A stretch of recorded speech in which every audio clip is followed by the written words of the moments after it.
Tidak ada yang lebih bermakna dan berharga daripada kesihatan kami sekeluarga. Oleh itu, kami sentiasa mengamalkan minyak habatus sauda bersama madu. Titisan khasiat anugerah semula jadinya cukup membuatkan kami senyum bahagia. Minyak habatus sauda dan madu Kyrgyzstan keluaran Olive House. Pilihan keluarga kami.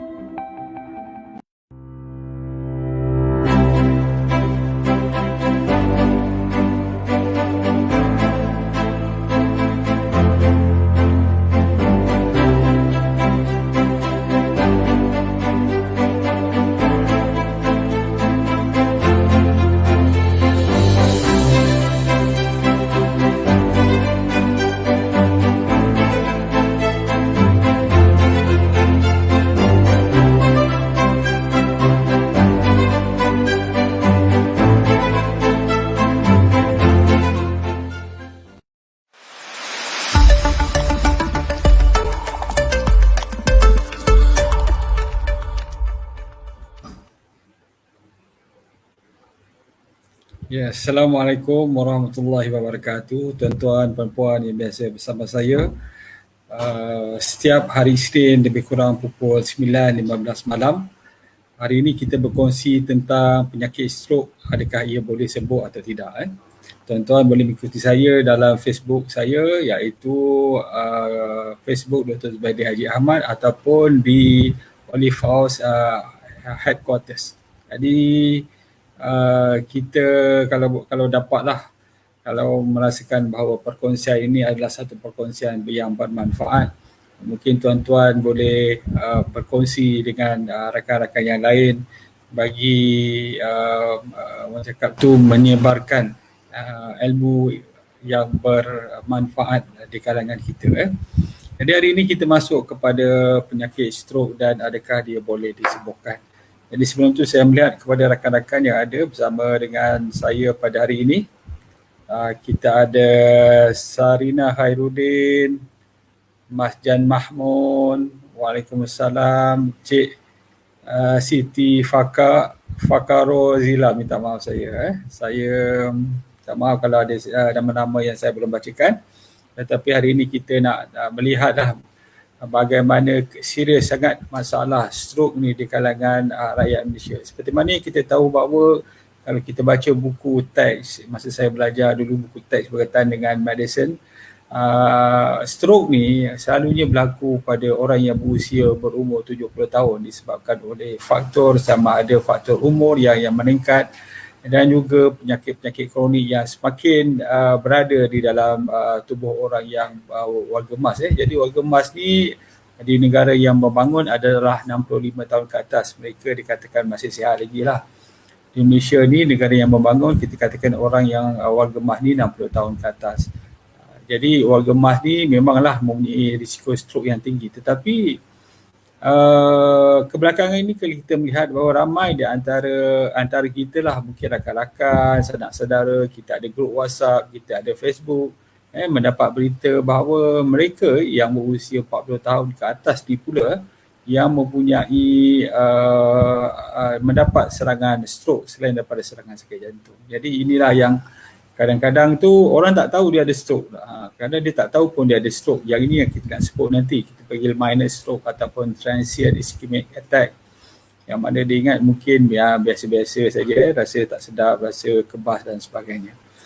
Jadi kepada rakan-rakan, terima kasih kerana bersama dengan saya. Jadi kita mulakan dulu apa yang dikatakan sebagai stroke. Jadi stroke ni sebenarnya adalah apabila otak kita ni tidak berfungsi dengan serta-merta. Maksudnya apabila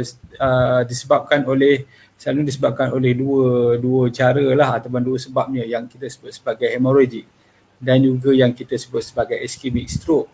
Jadi hemorrhagic ni selalunya disebabkan oleh pendarahan di dalam otak kita, sementara ischemic ni disebabkan oleh blocking yang selalunya disebabkan oleh darah beku. Jadi Nakib boleh tunjukkan sikit Nakib bergambar perbezaan antara ischemic stroke dengan hemorrhagic stroke. Benda ini penting sebab kita kena tahu bahawa apabila benda kita nak tengok ni sebenarnya nak membezakan kedua ni type of the stroke, ni satu yang disebabkan oleh pendarahan, satu lagi disebabkan oleh risiko darah beku. Ada satu lagi tadi, Nakib. Satu lagi sebelum tu, ada satu lagi. Okey, yang ini, yang kita tengok iskemik. Kalau kita tengok hemorrhagic dan juga iskemik ni selalunya dia melibatkan kawasan yang lebih besar. Sebab apa? Sebab satu saluran darah tu apabila dia tersumbat, terutama saluran darah yang besar yang utama di dalam otak kita, dia tersumbat, dia akan menyebabkan masalah kawasan yang lebih besar. Jadi kawasan yang lebih besar menyebabkan dia boleh mati. Jadi seperti mana kita tahu, otak kita ni memerlukan oksigen dan nutrien dalam masa 3 hingga 5 minit. Jika kita tidak mendapatkan oksigen atau nutrien, sel-sel otak kita boleh mati. Sebab tu apabila orang yang tidak lagi bernafas dan juga tidak lagi mempunyai degupan jantung, kita buatkan CPR bagi memastikan bahawa oksigen sampai ke otak. Itu yang paling penting. Dan membuat CPR dia kena betul lah. Kalau tak betul pun tak guna juga. Saya pernah melihat dulu seorang tu yang viral di dalam medsos baru ini, bagaimana seorang yang penjual durian tiba-tiba dia collapse dan juga tidak bernafas dan juga tiada degupan jantung. Apabila ambulans datang, dia buat CPR pada dada, tekanan pada dada. Tetapi apa yang penting juga adalah kita menegakkan saluran trachea yang kita sebut ni, tegakkan. Jadi untuk apa? Supaya pernafasan daripada udara boleh masuk ke dalam paru-paru, kemudian pergi ke jantung, kemudian pergi ke otak. Kalau katakan supaya contoh dia tidak ditegakkan trachea, jadi oksigen tidak masuk dan ini mungkin akan menyebabkan CPR kita tidak berkisar. Jadi bagaimanapun kita bukan nak bicara tentang CPR, kita nak bicarakan tentang ischemic stroke. Okey, kita tengok rakan-rakan kita yang ada di sini. Siapa lagi? Nur Azhar Hussein, terima kasih. Yati Yad, alhamdulillah kerana berkongsi. Syah Nur Zainal, Cik Samsiah Latih, Raja Rashidah Hanim dan juga Siti Abidah Ida. Terima kasih kerana berkongsi. Jadi siapakah yang di antara mereka? Sebelum tu macam ni, kita nak cerita dulu sikit tentang stroke ni. Boleh kita cerita sikit tentang stroke sebelum kita cerita tentang siapa yang berisiko, rawatan dan sebagainya. Jadi seperti mana yang kita ketahui bahawa ischemic stroke ni disebabkan oleh darah beku yang menyumbat ke dalam saluran darah ni. Itu yang kita katakan sebagai ischemic. Sementara hemorrhagic ni adalah pendarahan pada otak. Pendarahan pada yang kita sebut sebagai otak lah. Jadi pendarahan ni pula tu selalunya disebabkan oleh beberapa sebab. Antaranya yang disebabkan oleh pendarahannya adalah, pertama sekali adalah apabila darah ni menjadi terlalu cair. Apa punca dia? Kemungkinan kita mengambil ubat-ubatan yang menyebabkan darah cair, contoh warfarin terutamanya. Sebab tu yang ambil warfarin ni kena berhati-hatilah, kena pastikan bahawa kecairan darah tidak terlalu cair. Sebab apa? Sebab selalunya orang yang masalah mereka ni, sebab saya dapat cakap tu kes-kes lah masa saya bekerja dulu, apabila terutama orang tua ni bila dia bangun nak pergi bilik air, bila dia bangun je, lepas tu dia akan rasa macam pening kan. Bila mula dia bangun okey, sampai bilik air dia rasa pening, kemudian dia terjatuh kepala terhentak pada mangkuk tandas ataupun pada sinki.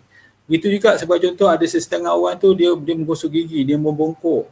Tiba-tiba bila dia berdiri saja, apabila ada perubahan position tu, dia dah rasa pening. Dia rasa pening tu yang agak teruk, akhirnya dia jatuh, kepala kena mangkuk tandas dan juga sinki. Yang ini menyebabkan pendarahan dalam otak. Jika kalau kita lihat pendarahan dalam otak ni, Nakib boleh tunjukkan tak Nakib sikit gambar? Saya seronok nak cerita pasal ni sebab kita kena tahu bahawa sebenarnya apa yang berlaku pada pendarahan dalam otak. Jadi setengah orang tu dia ingat benda ni ada satu benda yang agak biasa. Sebelum tu, okey, yang tadi tu, sebelum ni. Okey, yang ini yang ni. Ada lagi ke sebelum ni? Tengok sikit lagi. Satu lagi. Selain daripada tu. Tak ada lagi dah. Okey, sebelum ni. Okey, yang ini Kalau kita tengok ni sebenarnya otak kita ni, kepala kita ni unik Kita ada skull, kita ada tengkorak. Okey. Bawah tengkorak tu kita ada otak. Jadi kita ada skull atau tengkorak, kita ada otak. So dalam antara tengkorak dengan otak ni lembut saja. Dekat situ ada space, ada kawasan yang longgar, yang itu kita panggil dia apa? Kita ada cecair dia, itu kita panggil CSF, cerebrospinal fluid. Tujuan dia supaya apa? Dia menyerap gegaran. Jadi bila ada gegaran tu, dia akan tidaklah dia menyebabkan tisu-tisu otak tu koyak ataupun terkena kepada tengkorak tu. Tetapi apabila hentakan kuat ataupun dipukul, assaulted, terutamanya dengan benda-benda yang keras, dengan kayu dan sebagainya, ataupun melibatkan pelanggaran motor vehicle accident, pelanggaran kereta, motor, ataupun kejadian terjatuh dari tempat tinggi sama ada sengaja untuk membunuh diri ataupun terjatuh, ataupun mungkin ada letupan. Jadi 5 perkara ni yang boleh menyebabkan kecederaan pada otak. Sebab tu apabila seorang itu pengsan, kita panggil dia tak respon, yang itu kita kena berhati-hati, berkemungkinan terdapat kecederaan pada otak. Jadi kalau kita tengok kecederaan pada otak ni ataupun pendarahan pada otak ni, kalau dia ada, kita panggil kalau kita besarkan sikit, dia ada, kita panggil dia extra apa ni, dia ada lapisan dura di situ, dura metal. Sementara yang bawah sekali kita ada pia metal yang melekat pada otak. Jadi dekat situ kita ada dia ada pendarahan, ada beberapa jenis. Saya tengok sikit, ada beberapa jenis pendarahan. Pendarahan yang kita sebut sebagai epidural, yang ni yang paling luar sekali. Yang di luar ni selalunya apabila kita buat CT scan, kemungkinan kita boleh tebuk dan kita keluarkan darah di situ sebab dia sangat berada di luar. Sementara yang lebih dalam, sebagai contoh subdural space ni, yang ini agak susah sikit tetapi masih dia boleh. Tetapi ada lagi pendarahan yang lebih dalam yang kita sebut sebagai intervertebral, ataupun mungkin kita sebut sebagai apa, kita tengok gambar dia, yang kita sebut sebagai intracerebral. Kalau kita boleh tukar aja gambar tu. Intracerebral hemorrhage ni, kalau kita tengok pada gambar CT scan, selalu kita buat CT scan, dia berada di dalam otak, dia bukan berada di luar. Pendarahan yang lain berada di luar, yang itu mudah kita tebuk sikit, kemungkinan kita keluarkan darah di situ. Tetapi kalau ada gambar satu lagi ni, Nakib, yang ada CT scan sekali, yang itu adalah pendarahan di dalam otak. Yang ini agak sukar. Selalunya pendarahan dalam otak ni bukan, ya ni. Pendarahan dalam otak ni disebabkan, yang kita bimbang disebabkan oleh apa? Disebabkan oleh saluran darah yang kita panggil dia yang tidak normal, yang mudah pecah. Apabila ada tekanan darah tinggi, dia mudah pecah dan menyebabkan pendarahan di situ. Itu yang ada sebabnya. Jadi kita kena faham bahawa pendarahan ni disebab stroke ni sama ada yang kita sebut sebagai hemorrhagic, sama ada berada di luar ataupun di dalam otak. Sementara clot ni ataupun yang kita panggil ischemic stroke ni disebabkan oleh darah beku, selalunya melibatkan bahagian dalam. Jadi apabila dia melibatkan bahagian-bahagian dalam otak itu, dia bergantung kepada kawasan tu, itu yang akan menunjukkan dia punya tanda-tanda stroke tu. Sebagai contoh, kalau dia berada, tunjuk sikit Najib, gambar ada satu lagi, fungsi-fungsi otak kita. Ada tak? Okey, besarkan sikit boleh tak? Kalau boleh. Okey. Kalau sebagai contoh di kawasan motor area, motor area menjaga bahagian pergerakan anggota, pergerakan tubuh. Kalau dia melibatkan kawasan tu, menyebabkan tangan kita sebagai contoh menjadi lemah, menjadi kebas, ataupun langsung tak dia boleh diangkat. Kalau dia melibatkan sensory area, itu menyebabkan tangan kita tak berasa. Mungkin kita boleh mengangkat tetapi kita tak boleh berasa. Bahagian frontal sebagai contoh. Bahagian frontal ni adalah untuk apa tu? Untuk sebentar saya tengok sikit sebab dia tak berapa terang.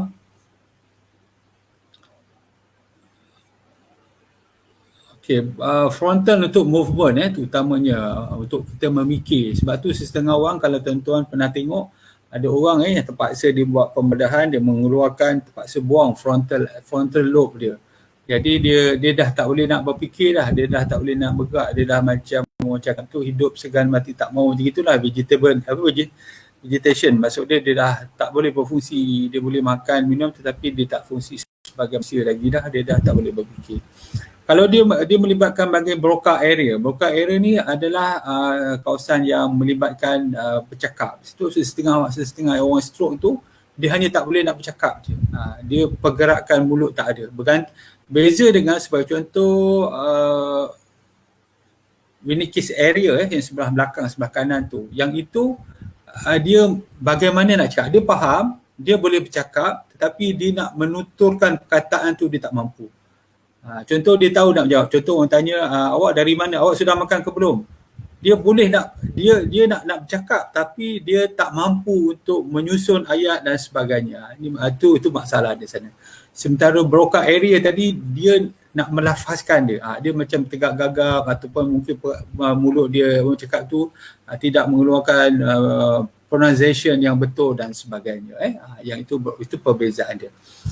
Di bahagian temporal lobe pula tu pun sebelah kita di sebelah kiri, kalau stroke di sebelah sini di bahagian luar tu dia mungkin melibatkan masalah pendengaran, masalah memori. Kalau brainstem tu ke di bawah tu lagi bahayalah sebab dia boleh menyebabkan pernafasan kita terhenti serta-merta ataupun menyebabkan kita tidak sedar. Di selain itu kita ada lagi satu yang kita sebut sebagai occipital lobe. Kalau katakan perdarahan berlaku di bahagian belakang, mata kita walaupun kita nampak tetapi kita tak boleh nak membaca. Kita tak tahu apa benda tu. Padahal kita tahu, kita nampak benda tu. Contoh kita nampak pen kita nampak wajah isteri kita. Tapi kita seolah-olah macam tak kenal. Itu yang bahayanya occipital. Cerebrum pula tu adalah bahagian yang bawah sikit, yang itu boleh disebabkan oleh masalah kita panggil dia posture atau balance. Maksud dia bila dia berdiri tu dia boleh balance ke atau tak. Dan juga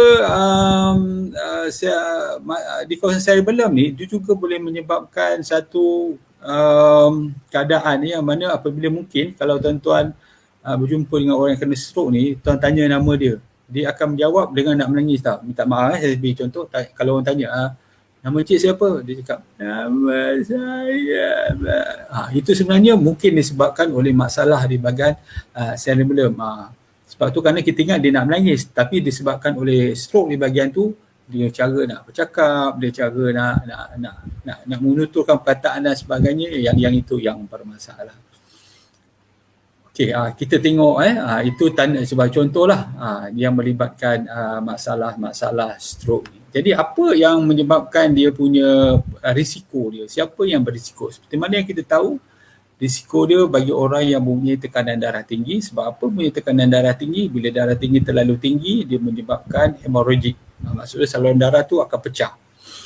Jadi sebelum tu ada satu lagi keadaan yang kita panggil sebagai TIA ataupun kita panggil transient ischemic attack. Transient ischemic attack ni dia berlaku sekejap je. Sebagai contoh, tiba-tiba dia rasa tangan dia tak boleh angkat bangun pagi. Sebab stroke ni selalu berlaku waktu pagi.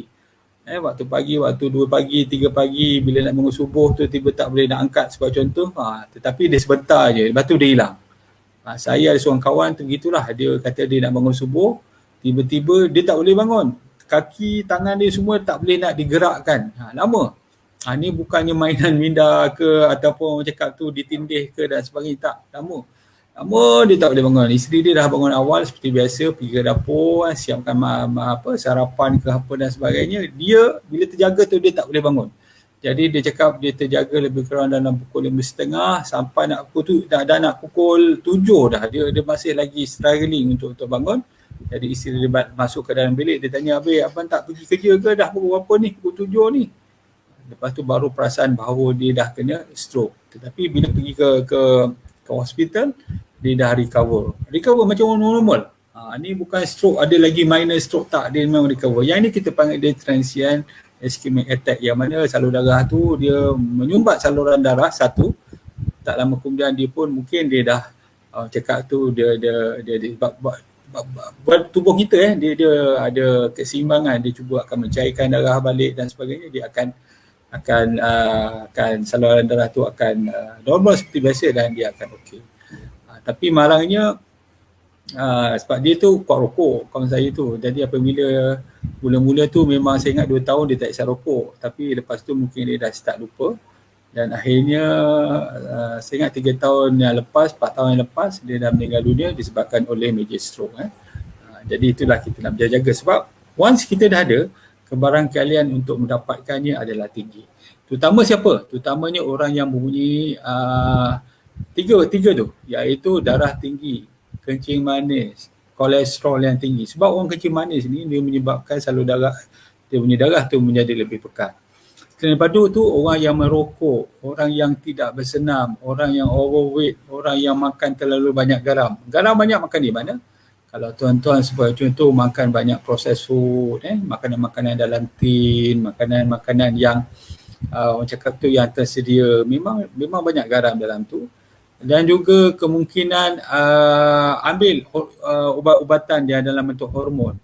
Yang ini juga boleh menyebabkan darah beku. Sebab contoh dia pil perancang keluarga, sebab tu kena ambil tu, bukan ambil dalam jangka yang lama. Kemudian kita nak menjarakkan anak, sebabnya tu ambil lah untuk beberapa tahun, lepas tu stop lah. Lepas tu ambil semula, lepas tu kita planning kan, bukan kita ambil saja. Birth control pill, hormon replacement terapi, yang ini menyebabkan darah beku. Pengambilan alkohol dan juga orang yang kurang makan sayur-sayuran dan buah-buahan. Jadi kita tengok kawan-kawan kita yang berada di sini, iaitu siapa lagi? Mungkin mereka dah bertanya dan atau berkongsi pengalaman. Okey, saya tengok sikit. Minta maaf kalau saya tak menjemput nama perempuan. Yati Yat, terima kasih. Syah Nur Zainal, Cik Samsia Latih, ni tadi Raja Rashidah Hanim, Siti Abidah Ida, okey, yang tadi Ai Haji Ramli, terima kasih daripada Kuala Terengganu. Amil Larissa, terima kasih berkongsi. Nur Malawati, Lin Ali, Al-Fazal Alfonso, wah sedap nama ni. Sarina Khairuddin, Nur Jialana binti Nurdin, Yun Yunur, Waalaikumsalam. Siti Aisyah Mak Zain, Ran Ibrahim, Saidun Nisa Fasihuddin, Wan Zulaini, Wan Yaakob, ini rakan saya Facebook yang lama ni. Salbiah Ali, kalau tak jatuh macam mana pendarahan sebelah kanan? Kalau tak jatuh, macam mana boleh berlaku pendarahan di sebelah kanan?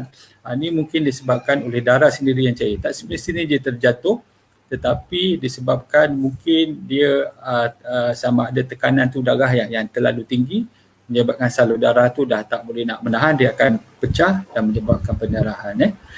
Fadilah Abdul Hamid, doktor, saya ada masanya tak dapat menelan makanan yang dikunyah, adakah tanda-tanda stroke? Kalau sesekali tu mungkin ada masalah lain, masalah menelan, yang itu kita panggil dia dekat nasopharynx tu. Kita nak menelan tu mungkin otot-otot di situ. Otot-otot di situ pula tu dia wire dia di otak, dia ada kita panggil cranial nerve yang menjaganya. Jadi kena buat pemeriksaan lah. Kalau katakan pemeriksaan fizikal tak nampak, kemungkinan kita kena buat CT scan. Kemudian kita ada Nur Hayati Hassan, apakah simptom awal penyakit stroke? Ni nak sebut sebelum saya lupa. Tanda-tanda dia untuk orang yang stroke ni yang selalu yang kita sebut FAS, fast, FAST, fast. Pertama sekali F, apa dia? Facial drooping.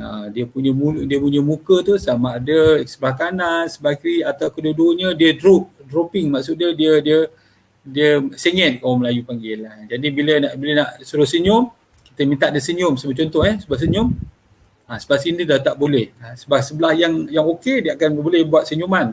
Tetapi sebelah yang dapat stroke tu, sebelah kanan sebagai contoh, dia tak boleh lagi nak senyum. Yang itu kita panggil dia drooping. Yang ini facial drooping. Selain daripada itu kita ada A, apa dia? FAST, A adalah arm weakness. Maksudnya tangan dia tak boleh nak angkat. Sebab tu orang yang stroke, sebagai contoh kita pernah ada beberapa kes lah dulu, saya ingat seorang selebriti kita apabila ada interview TV ni, jadi tiba-tiba dia rasa pening kepala, sakit kepala, kebetulan dia memang ada darah tinggi. Lepas tu dia pun tundukkan kepala, tak lama kemudian dia akan jatuh.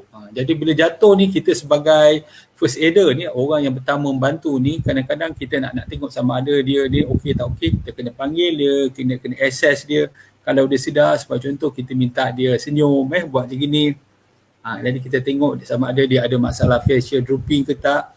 Kemudian kita minta dia angkat tangan, gerakkan tangan. Kalau tak boleh tangan, mungkin jari sikit. So, lepas tu kita minta tengok sama ada dia boleh bercakap tak. FAS, speech difficulty. Maksudnya sama ada dia boleh bercakap tak. Kalau kita rasa dia percakapan dia macam slur sikit, ataupun percakapan dia macam macam nak sebut nama saya, dia macam gitu, dia slur sikit, ya kemungkinan dia ada masalah, dan mula ada masalah stroke. Menelan pun mungkin juga, tapi dia selalunya datang bersama dengan masalah ni lah, masalah speech difficulty, sebab dia punya otot-otot tu yang mengeluarkan suara, menelan dan sebagainya bermasalah. Dan yang paling penting sekali, masa, sebab orang yang ada stroke ni, kita kena bekerja dengan masa, kena dapatkan bantuan dengan segera. Kita tidak boleh biarkan dan sebagainya, kerana pendarahan, sebagai contoh jika berlaku dia boleh membesar. Kalau kata dia ada darah beku, dia bahagian yang mati atau iskemik, itu pun dia akan semakin membesar. Itu tanda-tanda awal lah. Okey. Salbiah Ali, terima kasih. Nur Hayati, salam doktor, adakah pesakit stroke dikatakan ada sikit darah beku di belakang tengkuk? Dia tak semestinya di belakang tengkuk, dia di dalam kepala tu. Sama ada betul-betul di dalam otak ataupun di bahagian luar otak tu. Pendarahan mungkin daripada situ ataupun darah beku di situ. Amila Riza, terima kasih. Juliana binti Nordin, doktor, ayah saya dah setahun lebih stroke, tiada pendarahan, tetapi doktor merawat mengatakan tersumbat pada saluran otak. Boleh jelaskan tak?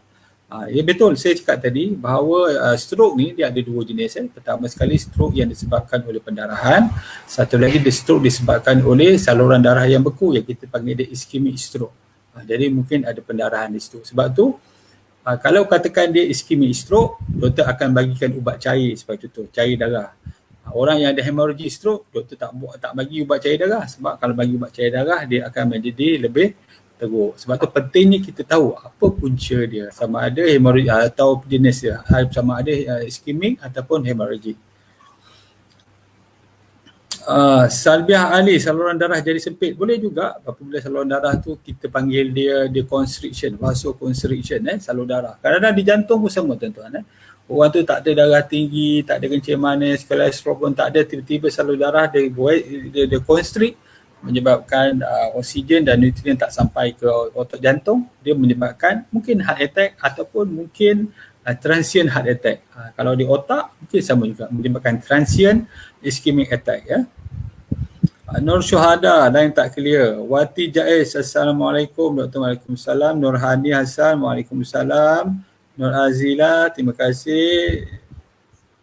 Rinis Ezrina, Assalamualaikum doktor. Kalau seorang tu memang ada darah tinggi, lepas tu dia kuat isap rokok, ni bahaya ni, 2 kotak sehari. Adakah dia berpotensi mendapat stroke? Ya, bukan saja setakat stroke tetapi serangan sakit jantung, terutama kalau ada diabetes lagi. Kolesterol pun tinggi. Itu memanglah tinggi sangat dia punya risiko tu. Siti Aminah, Assalamualaikum. Semoga bermanfaat. Terima kasih. Iza Muhammad, Assalamualaikum. Terima kasih. Fadilah Abdul Hamid, terima kasih. Aina, doktor, saya doktor sahkan kolesterol tinggi kerana faktor genetik. Macam mana nak buat dia? Yang ini kita panggil dia sebagai familial hyperkolesterolemia. Ada beberapa jenis masalah genetik ni. Yang ini yang kadang-kadang kita lihat walaupun dia masih muda lagi, umur 20-an, kolesterol dah tinggi. Yang ini boleh juga menyebabkan masalah sama ada stroke ataupun masalah serangan jantung jika dia mempunyai masalah-masalah yang sebagai contoh ada diabetes, mungkin merokok, mungkin hypertension lagi, darah pula cepat membeku dan sebagainya. Jadi yang ini saya tengok puan, kadang-kadang tu doktor akan startkan ubat lah. Kadang-kadang kita jaga pemakanan, insyaAllah. Wandiana Khairuddin, sekarang saya sakit kepala sebelah kiri, sebelah kiri, sakit kepala sebelah kiri, bahu kiri. Adakah tanda-tanda stroke? Sakit tu selalunya bukan stroke lah.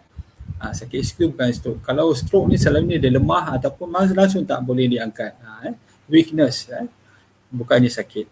Linda Yusof, Alhamdulillah telah sembuh daripada minor stroke. Alhamdulillah puan, dia jaga sebab dia boleh berulang tu.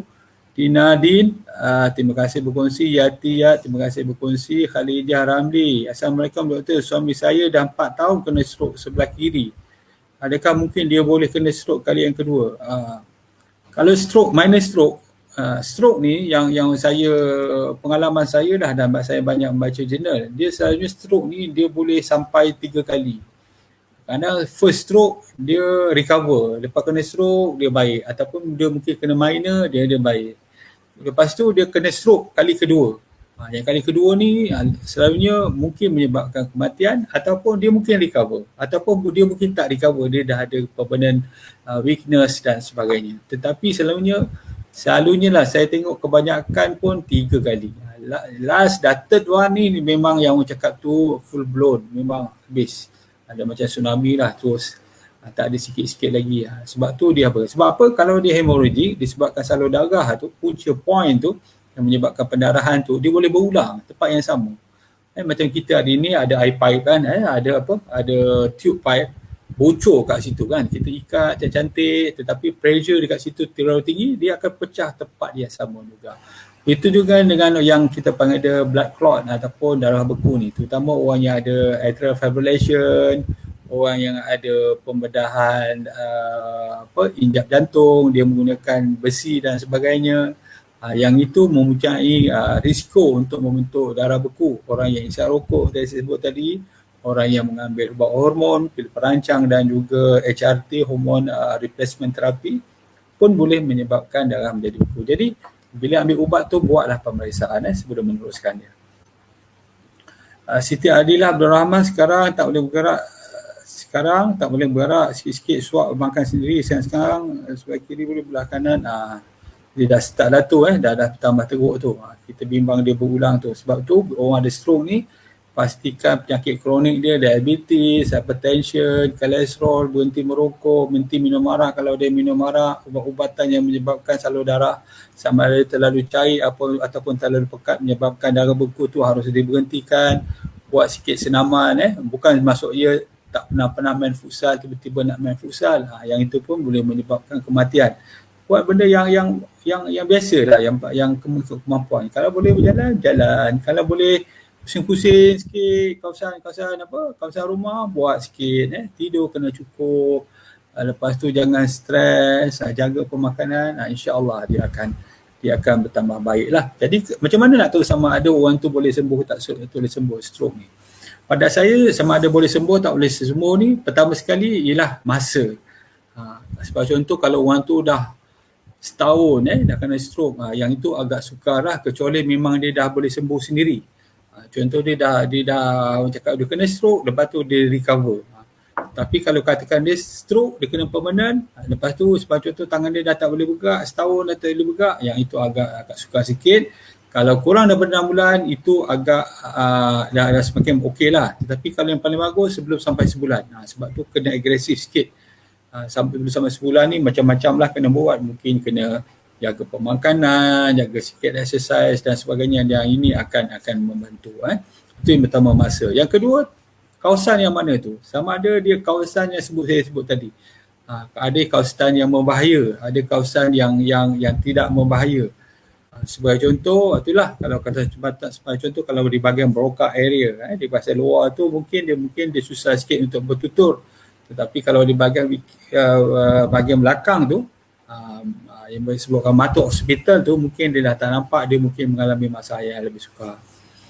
Kemudian tengok jenis juga, jenis. Kalau katakan jenis yang kita sebut sebagai extradural tu, mungkin dia boleh absorb. Kalau kecil, pendarahan dia mungkin dia boleh hilang sendiri.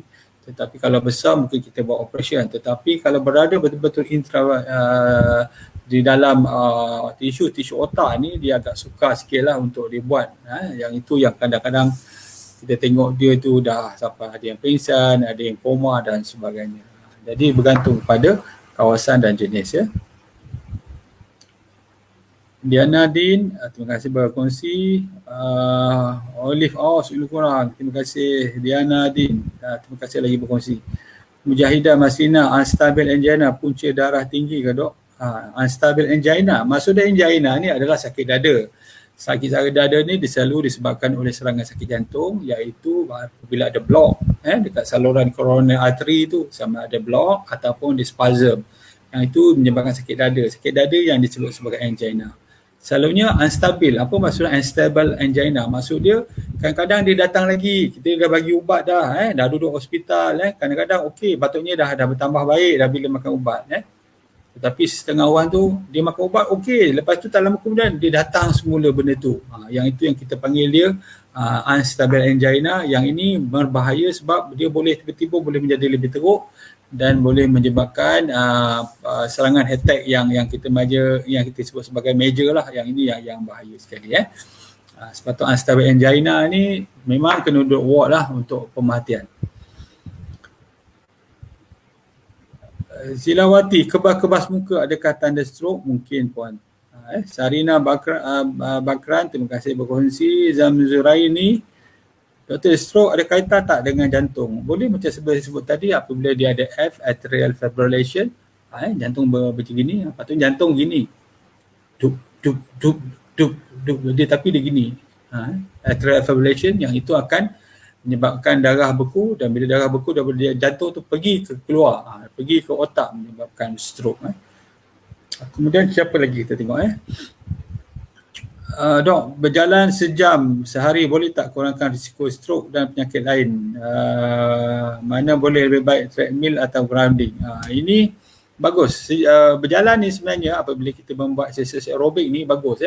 Tapi kena ikutlah kita punya kemampuan, stamina, jangan terlalu overdo it ataupun yang menyebabkan kita keterlaluan. Sebab apa? Keterlaluan ni kadang-kadang dia akan membunuh kita punya semangat. Kita dah penat, besok lusa dah sakit badan, dah tak buat lagi lah. Itu yang pertama. Yang kedua, tentang sama ada bagus buat treadmill ke kat luar. Itu bergantunglah. Bergantung. Dia dua-dua tu ada dia punya kebaikan atau keistimewaan. Sebab contoh, kalau di dalam rumah kita buat treadmill, kalau contoh kita nak berhenti, kita boleh berhenti begitu saja sebab dia tak ke mana-mana pun. Tetapi contoh kalau kita buat di luar rumah, di dalam hutan, contohlah di taman dan sebagainya, kita nak berhenti tak boleh, terpaksa berpatah balik. Ini mengambil masa, mengambil tenaga juga. Itu sebab contohlah. Yang kedua, soal-soal keselamatan. Sebab contoh, berjoging ke atau berjalan di waktu awal pagi, yang itu kadang-kadang boleh mengundang juga tu, terutama di tempat-tempat yang sunyi, boleh mengundang jenayah kan. Banyak juga kita dengar di mana bila berjoging di kawasan bukit di awal pagi, pukul 6 pagi, 6.30 pagi, yang itulah penjenayah menunggu. Itu bahaya juga. Lepas tu kalau kita treadmill ni, kita berada di dalam rumah lah, maksudnya pengudaraan tu mungkin tak bagus. Tapi kalau di luar mungkin pengudaraan lebih bagus. Tetapi jangan buat pula di tepi jalan raya. Sebab kita berlari di tepi jalan raya, apa yang menjadi masalah adalah banyak gas karbon monoksida dekat situ.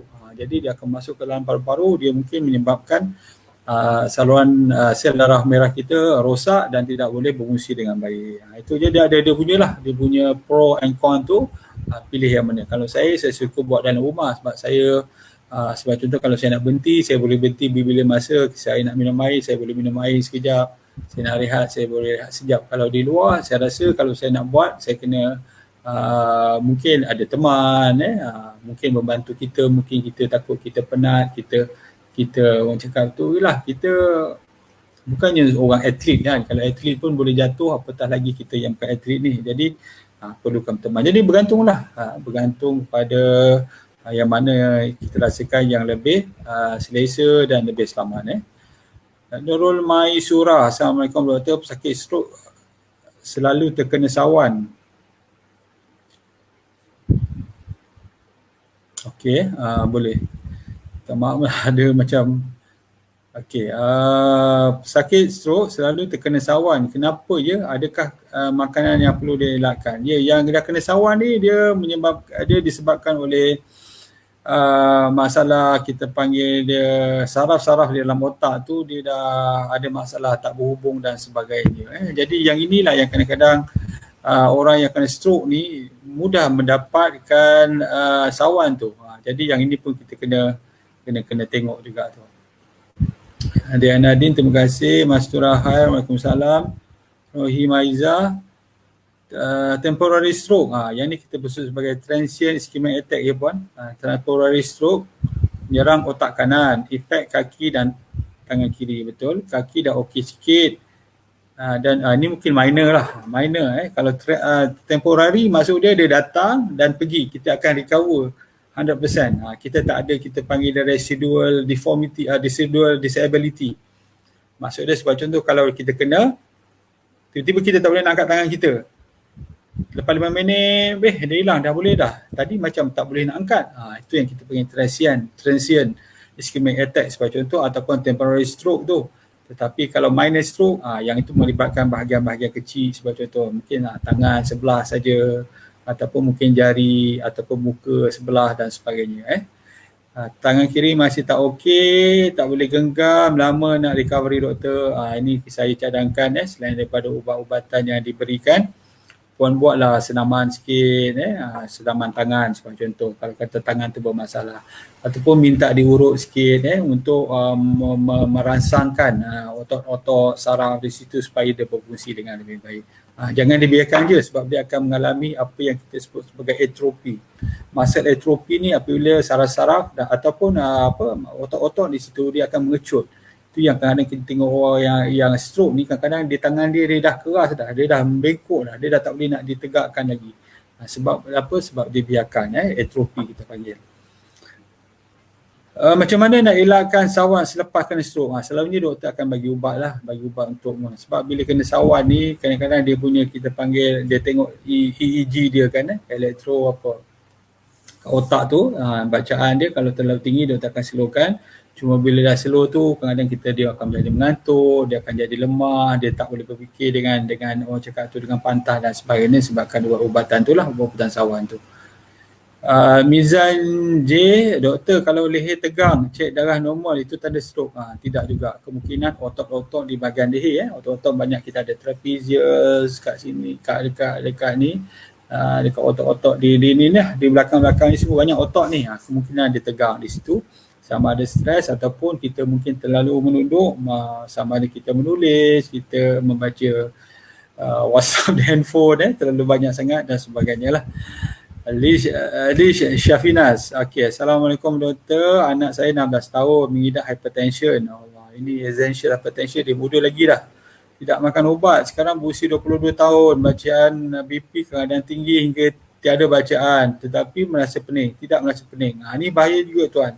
Sebab mungkin dia dah biasa dengan yang tinggi tu. Jadi dia tak rasa. Selalunya kadang yang tinggi sangat tu yang menyebabkan rasa sakit kepala, rasa pening, rasa nak muntah dan sebagainya. Possible untuk kena serangan jantung ke tak doktor? Dia bukan setakat serangan jantung, serangan stroke pun possible.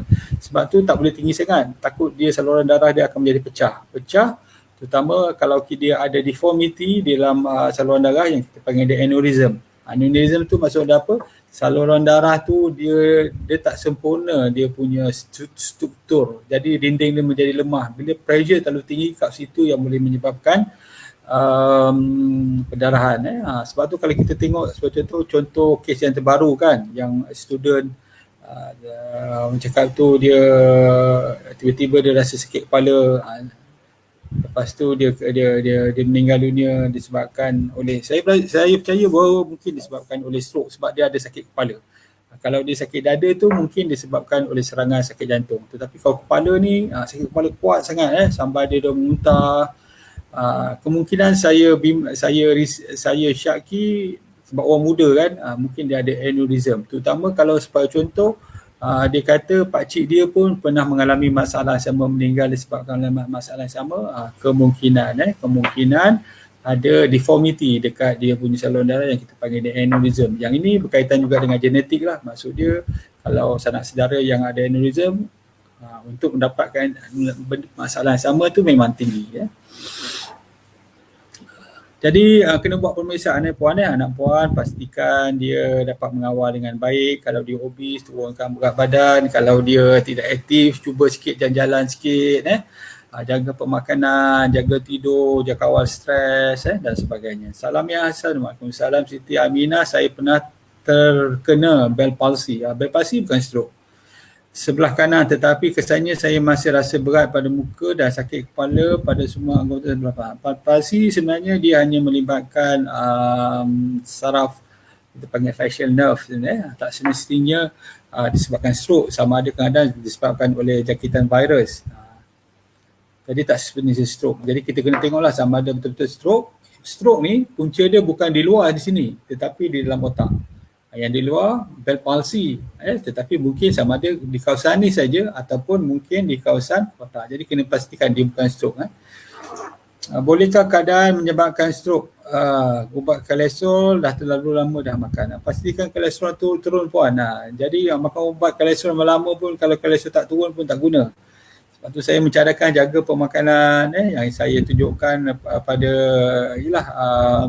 rakan-rakan saya dalam kelab sihat tu, cara pemakanan, bagaimana kita nak mengawal kolesterol dengan lebih baik. Ubatan tu bukan tak boleh dimakan, diteruskan, tetapi janganlah terlalu lama sebab kita mencuba kita dapat keadaan yang normal dengan tidak makan ubat. Dengan cara itulah, pertama sekali jaga pemakanan, cukup berehat, kawal stres, cukup tidur, lakukan sikit pergerakan aktiviti dan juga mungkin mesti mengambil sikit suplemen antioksidan yang membantu kita. Okey, seterusnya terima kasih kerana berkongsi. Zulaini, doktor nak tanya, ayah saya pernah hampir jatuh dalam bilik air semasa mandi. Tiba-tiba lehernya bunyi meletup. Masya Allah. Adakah itu tanda-tanda awal stroke? Dia terjatuh tu mungkin disebabkan vertigo ataupun orang tua kan, bila dia bangun tu. Sebab tu kita mencadangkan jangan bangun terus ke bilik air, duduk dulu perlahan supaya keadaan settle. Sebab orang tua ni kadang-kadang itulah ada darah tinggi, makan ubat, tekanan darah pula menjadi rendah, lepas tu mungkin ada pelbagai lah. Jadi bila bangun tu rehat dulu atas katil, bila dah okey baru bangun pergi ke bilik air. Jangan terus ke bilik air, kita bimbang keadaan dia tak stabil, dia mungkin jatuh, kepala terkena kepala singki ataupun kepada mangkuk tandas, yang itu boleh menyebabkan pendarahan dalam otak. Yang ini akan menjadikan stroke, yang bahaya tu. Kalau kena leher, yang itu boleh menyebabkan patah pula tulang leher, apa tu cervical ni kan, yang itu pun berbahaya.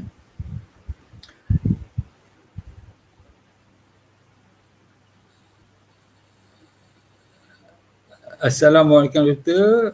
Umur saya 29, berat 26 kilo. Saya tak dapat membaca lah, dia perempuan. Umur saya 29, berat saya 68. Yang seterusnya saya tak dapat baca. Boleh paste balik kat sini. Salam doktor, ayah saya kena stroke seminggu yang lepas, tangan kanan dan kaki kiri masih lemah. Pertuturan pun tak jelas, ada internal bleeding di kepala. Saya tengok dia selalu nak tidur.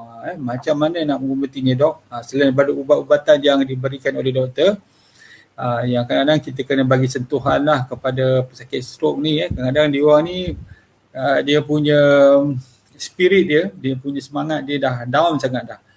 Macam tak bersemangat. Ada yang marah.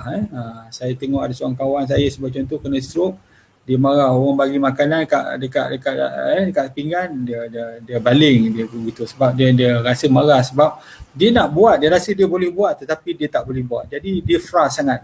Sebab tu orang macam ni kadang-kadang kalau saya lah, kita urutan tu paling bagus sekali sebab dia akan menyentuh tubuh orang yang yang kena stroke tu. Lepas tu bila kita bercakap dengan dia akan memberikan sikit motivasi. Jangan mengajar lah. Kalau saya urut kan, contoh kita urut pelan-pelan, kita cerita lah, insyaAllah kan, keadaan akan menjadi lebih baik. Bagi semangat pada dia dia akan membantu.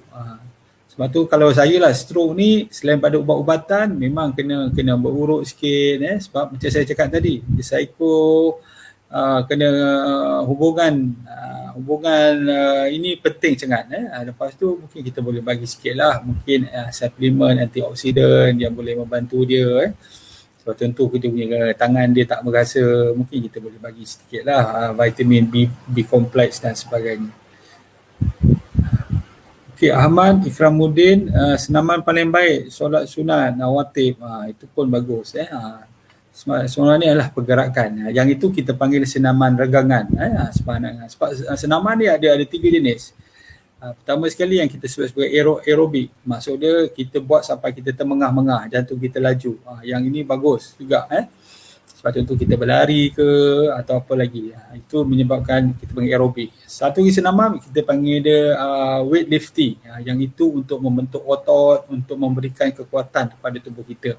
Yang satu lagi adalah senaman regangan. Regangan ni kadang-kadang kalau di barat mungkin ada yoga, kalau di timur mungkin ada tai chi. Tapi di sebelah kita ada juga senaman, kalau tuan-tuan boleh google kat YouTube, dia ada senaman Melayu tua. Yang itu pun regangan. Solat pun adalah sebahagian daripada senaman lah, tapi kita tak cakap solat tu adalah senaman. Solat tu adalah penyerahan diri kepada Allah kan. Jadi kita tak anggaplah aku nak solat ni sebab aku nak sihat, tak. Kita kena betulkan niat kita lillahi ta'ala. Begitu dengan puasa. Saya pernah ditegur oleh ustaz masalahnya. Bila kita cakap puasa untuk sihat tu, ustaz tu tegur saya. Cakap, doktor, kita berpuasa lillahi ta'ala, doktor, bukan untuk sihat. Jadi sihat ni bonus sebenarnya, tak payah sebut. Itu yang kena perbetulkan lah. Dan Ibrahim, treadmill sesuai tak dengan orang yang bergemar? Sangat sesuai. Jangan terlalu laju. Agak-agak lah ikut kita punya stamina. Sam Sarina bakar, doktor, kebas jari manis dan antus sebelah kanan. Kebas ni mungkin disebabkan oleh saraf saja, bukan masalah saraf. Banyak sebab. Mungkin kita panggil dia carpal tunnel syndrome pun boleh menyebabkan masalah saraf tu juga. Said Abdullah, Assalamualaikum doktor, adakah orang yang lemah jantung boleh menyebabkan stroke? Lemah jantung. Lemah jantung ni dia adalah, kita panggil dia ada kompleks masalah dia. Dia tengok punca dia. Sebab masalah jantung ni kadang-kadang juga bila dia terlalu lemah ni menyebabkan, mungkin disebabkan oleh ada ubat-ubat yang dimakan, ataupun mungkin disebabkan penyakit-penyakit lain yang berkaitan, macam saya cakap tadi, diabetes ataupun hypertension ataupun ada kolesterol sekali ada, yang itu boleh menyebabkan darah beku atau darah menjadi terlalu cair dan menyebabkan stroke. Salma Mama Ali, Waalaikumsalam. Mas Nihan, Waalaikumsalam. Dialova, Waalaikumsalam. Nozira, suami saya kena stroke satu badan, bedridden, sekarang tak ingat sebab stroke dah rosakkan saraf dia. Betul, yang ini kita panggil major stroke. Major stroke ni memang dia akan menyebabkan keseluruhan tubuh lah, menyebabkan dia dah tak boleh nak bergerak lagi. Jauh hari, Assalamualaikum, Assalam. Ana Chan, terima kasih berkongsi. Rina, jika saraf utama motor besar, bahagian otak depan pecah kemudian telah diklipkan, adakah bertahan lama, doktor? Allahualam, nyawa kita tak boleh nak cakap lah. Tapi dia merupakan satu benda yang very unfortunate, sangat malang lah, sebab bila dah bahagian frontal ni untuk berfikir sebenarnya. Sebab tu orang yang berfikir kuat kerana dia mengalami sakit kepala kan, dia pegang gini kan. Sebab apa? Sebab memang inilah yang otak frontal lah, yang otak yang memikir, membuat pergerakan dan sebagainya. Kalau katakan dia ada masalah tu, memang problem dia tu. Kalau dah kena stroke tu, itu dah macam kereta dah berlanggar sebenarnya, dah agak susah. Tetapi sebelum berlanggar tu kita kena pastikanlah kita tukar minyak, brake bagus, lepas tu kita punya cermin semua pakai tali pinggang. Kalau berlaku juga tak boleh nak buat apa lah. Tapi kalau kereta ada accident, yang itu agak sukar sikit lah. Muhammad Fazal Johari, doktor, kenapa walaupun bacaan tekanan darah tinggi namun tak terasa simptom pening kepala? Ni sebab dia dah biasa. Orang ni kerana setengah orang tu dia punya, orang cakap kekuatan dia, dia memang tinggi pun dia tak rasa. Ataupun mungkin dia dah biasa.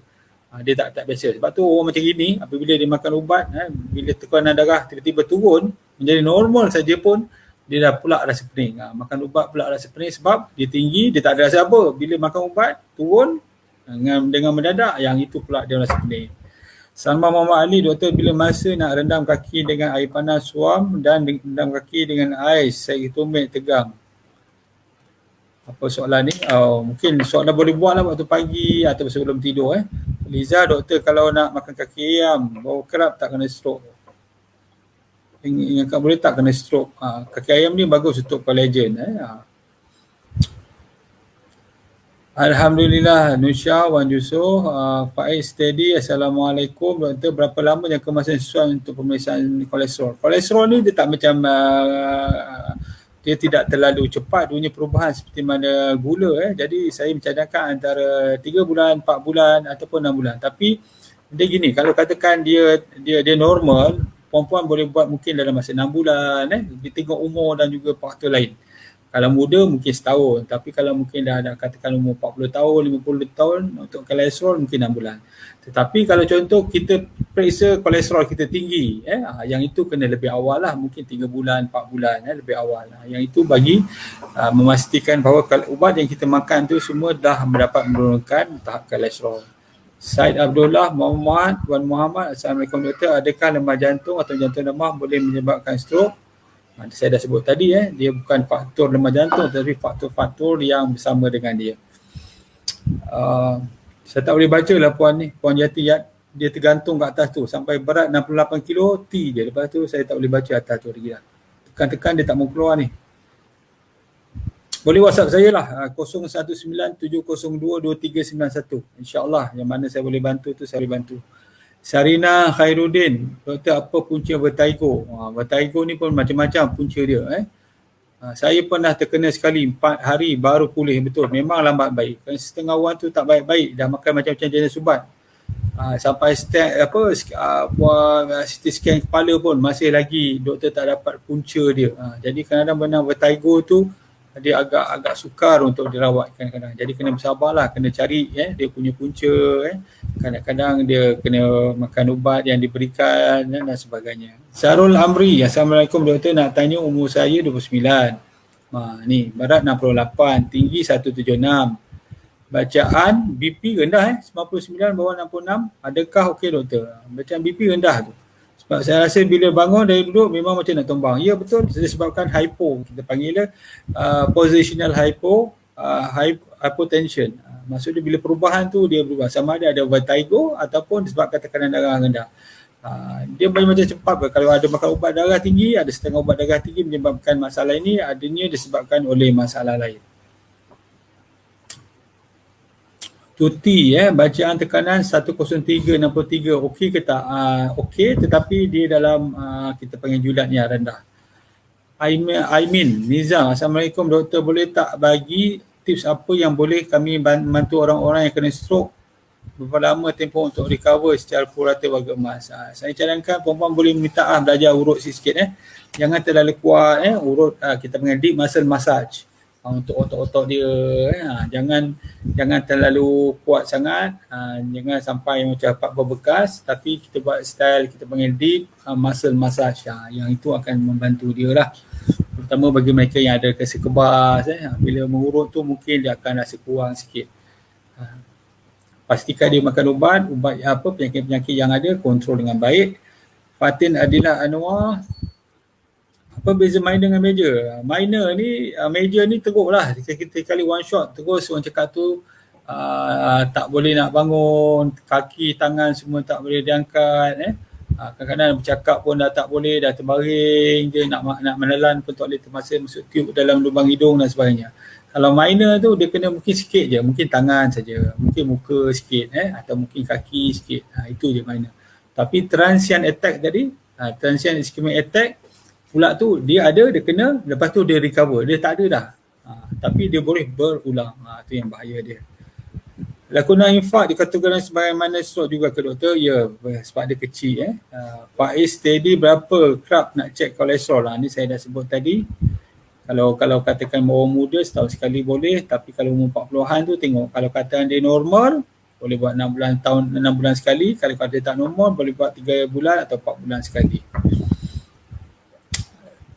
Rina, terima kasih. Aziza, Bob Win nak tanya, sakit kepala sehingga mencucuk merata, adakah disebabkan migrain atau darah tinggi? Cek tekanan darah puan. Kalau tak ada darah tinggi tu memang tak ada lah masalah, mungkin sebabkan migrain. Jadi kita sambung sikit lagi sebelum kita mungkin mengakhiri, dah 10 suku. Saya nak kongsikan tentang pemakanan bagi mereka, sebagai contoh yang ada risiko untuk dapatkan serangan stroke ni. Saya ada membaca beberapa jurnal yang menunjukkan bahawa pengambilan minyak zaitun, pengambilan minyak zaitun sendiri pun sudah dapat membantu untuk menghilangkan stroke. Boleh minta Nakib tunjukkan.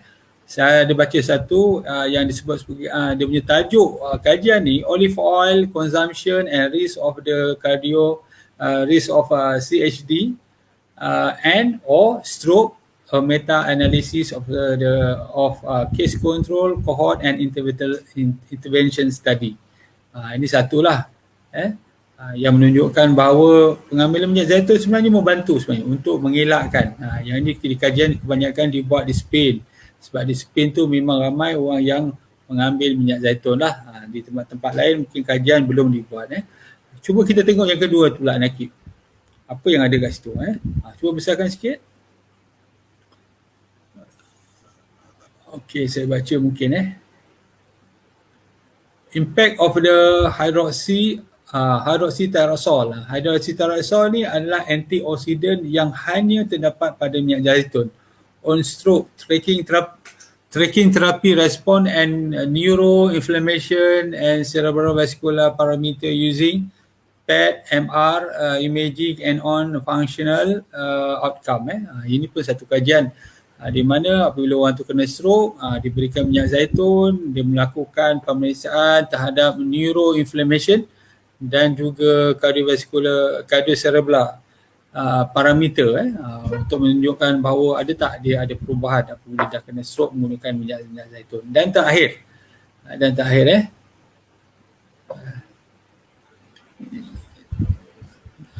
saya cuba baca dia punya tajuk dia.